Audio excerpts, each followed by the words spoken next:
Hi, everyone. My name is Jim Rogers. I'm a pastor, and I just wanted to talk to you today about fathering. It's a huge topic and one that I believe is very, very important. I am a father. I have one son, and I'm also a grandfather of three, two boys and a little girl. So it's something that's really very much on my heart and very much something that I believe we don't really talk that much about. And so therefore it isn't really something that we necessarily do that well. Many of us father based on what we've seen fathering done, which of course would be our own father or friends of ours or friends' fathers, that kind of thing. And as such, there's things that have been really good and things that have not been very good that we've been taught over the years.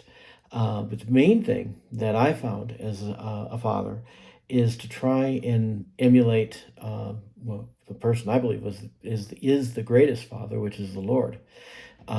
He chose to be called a father. He could have been called anything he wanted, but he chose father because he knew it meant something to us. And it is a way for us to model as far as how we should deal with things, how we should respond in circumstances.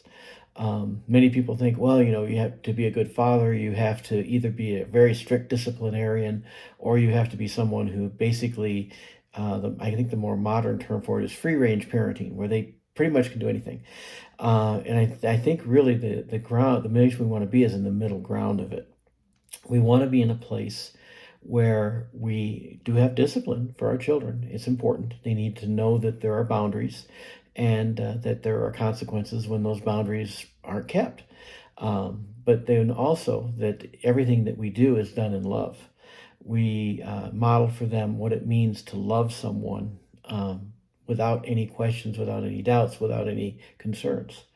And that's a tough place for us to be because we react emotionally to many, many different things. And so part of it is for us to learn to put emotions to the side and deal with things as a father. If we do that and we come to the child and bring correction and love, it's not harmful. The worst thing in the world for us to do is to degrade a child or to talk down to them as if they're not doing they're bad in general. Kids are not bad in general. They're just trying to figure out what works and what doesn't work. They all want boundaries. My wife was a teacher, and one of the things she said in early school, every kid went to the end of the fence to find out where the boundary was. And kids want boundaries. They want to know this is acceptable, this is not acceptable. And then they can learn how to live within those. And it's our job to set logical and good, solid boundaries for our kids so that they know, okay, I can do this, but this is not acceptable behavior. And therefore, then they live within those boundaries. And if we have to bring a discipline into the situation, it needs to be done with love. It needs to be done in a way that when it's finished, they know that what they did was wrong, but you still love them. You still care deeply for them, and you always will.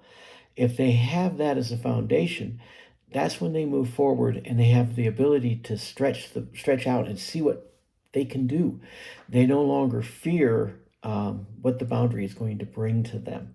Sometimes parents have the boundaries and then they're very strict, and it makes it so that the child doesn't want to go near the boundary because they don't want the consequence.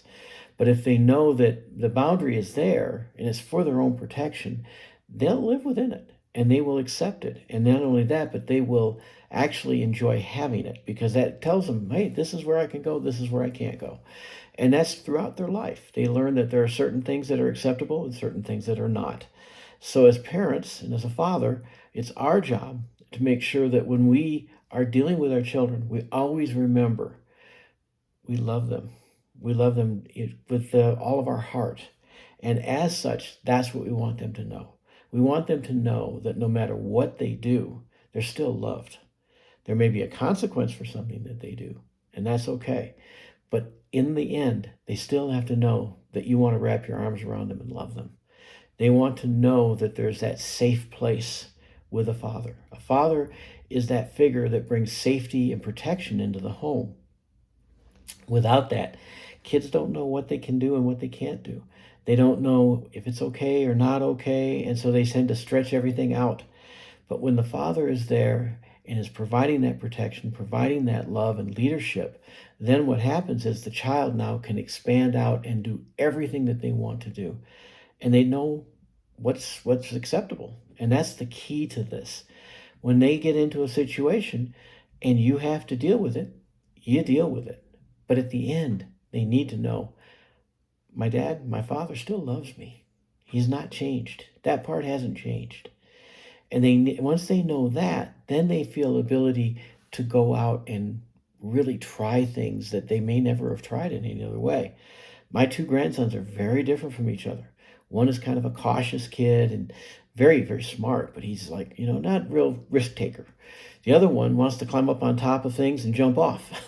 He's the one who we're like, when he starts driving, we're going to have problems because he's the one who'll probably want to race. The other one will be a great driver because he's very cautious and very considered on that area. Different people, different ways you have to father them. Each of them needs to have a father that has general things that they deal with, but then also that they know that it's okay for them to be different. And it's okay for the one to be cautious and to have that in his life. It'll work well for him. The one that's a risk taker, we don't know what he's going to do. But we know this, that whatever he does, he'll do it knowing that he's loved and that he's cared for and that we're there for him. We're not going to abandon him when he goes out and does something.